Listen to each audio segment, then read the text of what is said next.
ঘটনা আপনারা সবাই জানেন, একটা হরিণের ঘটনা আপনারা সবাই জানেন।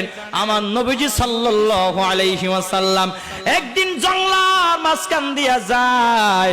হঠাৎ করে যাইতে যাইতে দেখে একটা হরিণী গাছের সঙ্গে বাঁধা রয়েছে।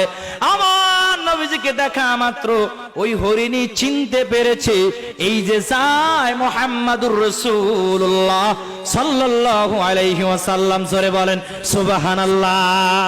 জবান যখন খুলে গেল, খুলে দিলেন কে? হরিণের জবান খুলে দিলেন কে? আল্লাহ চাইলে ছোট শিশু দিয়াও কথা বলাইতে পারে কি পারে না? আল্লাহ চাইলে হরিণ দিয়াও কথা বলাইতে পারে কি পারে না?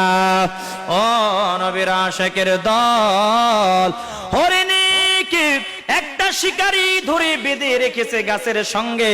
হরিণী ডাকাডাকি করে, কিন্তু হরিণকে ওই শিকারী ছেড়ে দেয় না।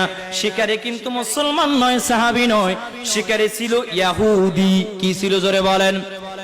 আমার নবীজি যখন ওই গাছের সামনে দিয়া যায়, হরিণী ডাক দিয়া বলে, ইয়া রাসূলুল্লাহ, ইয়া হাবিবাল্লাহ, আপনি আমাকে একটু সাহায্য করেন, আপনি আমার প্রতি একটু দয়া দেখান, আপনি আমার প্রতি একটু রহম করেন। জোরে বলেন সুবহানাল্লাহ।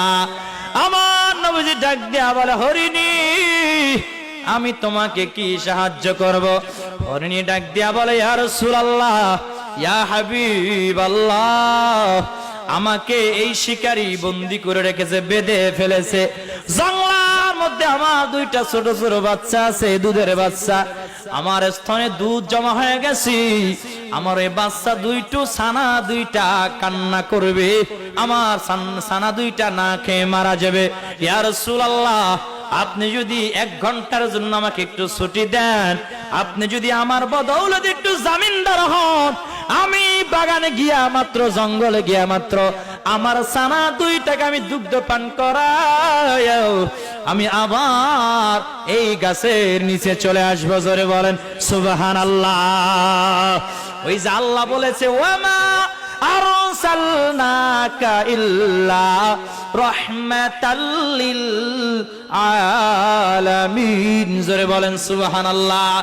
এবার আমার নবীজি সাল্লাল্লাহু আলাইহি ওয়াসাল্লাম হরিণীকে ছেড়ে দিলেন।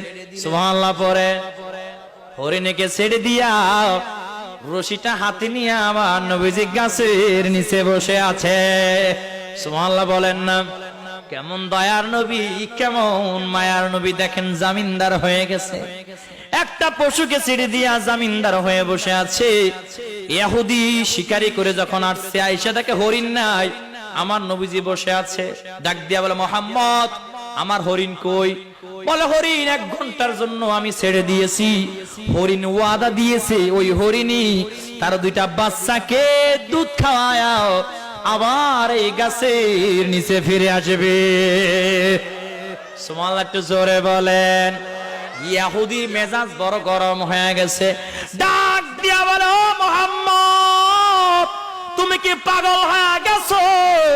এই হরিণী আপনি ছুটতে পারে না, আমি এত কষ্ট করে হরিণীকে ধরেছি, আর আপনি ছেড়ে দিছেন, আর বলেন 1 ঘন্টা পরে আসবে। ওই সে বোবা জন্তু কিভাবে আসবে? আর কি বলেন, আপনাকে বলে গেছে আর আপনি ছেড়ে দিছেন, আপনি কি বলেন? আমার নবীজি বলে, ও ইহুদি শিকারী, শোনো, আমার যে টাইম আছে, তুমি এই টাইম পর্যন্ত অপেক্ষা করো। 1 ঘন্টার মধ্যে যদি ফিরে না আসে, তোমার যা মন চায় আমাকে তুমি তাই শাস্তি দিও। জোরে বলেন সুবহানাল্লাহ। আমার নবীজির কথা হরিণী মানবে কি মানবে না? মানবে কি মানবে না? ও নবীর আশিকের দল, এই হরিণী দৌড়াইতে দৌড়াইতে তার ছানার কাছে চলে গেছে, তার বাচ্চার কাছে চলে গেছে। গিয়া ডাক আর বলে, ও ছানারা শোনো, ও আমার বাচ্চারা তাড়াতাড়ি দুগ্ধ পান করে নাও। আমি এমন একজনকে আমি জিম্মাদারি রেখে এসেছি, এমন একজনকে আমি জামিনদার রেখে এসেছি। তিনি কোনো সাধারণ মানুষ নয়, তিনি হলেন রাহমাতাল লিল আলামিন, হযরত মুহাম্মাদুর রাসূলুল্লাহ সাল্লাল্লাহু আলাইহি ওয়াসাল্লাম। জোরে বলেন সুবহানাল্লাহ। আর বাচ্চারা দুধ খায় না, ডাক দিয়া বলে, মাগো, আমরা দুধ পান করব না, আমরাও তোমার সঙ্গে যাব। এমন কে যে আপনার কথা শুনে আপনাকে ছেড়ে দিল, আর তিনি নিজেই জামিনদার হয়ে গাছের নিচে দাঁড়িয়ে আছে। জোরে বলেন সুবহানাল্লাহ। আমরা শুধু তার চেহারা মোবারক একবার দেখতে চাই। বলে তাহলে তাড়াতাড়ি চলো, দেরি হয়ে যাবে। হরিণী সামনে সামনে দৌড়ায়, পিছন পিছন দুইটা বাচ্চাও দৌড়ায়। জোরে বলেন সুবহানাল্লাহ।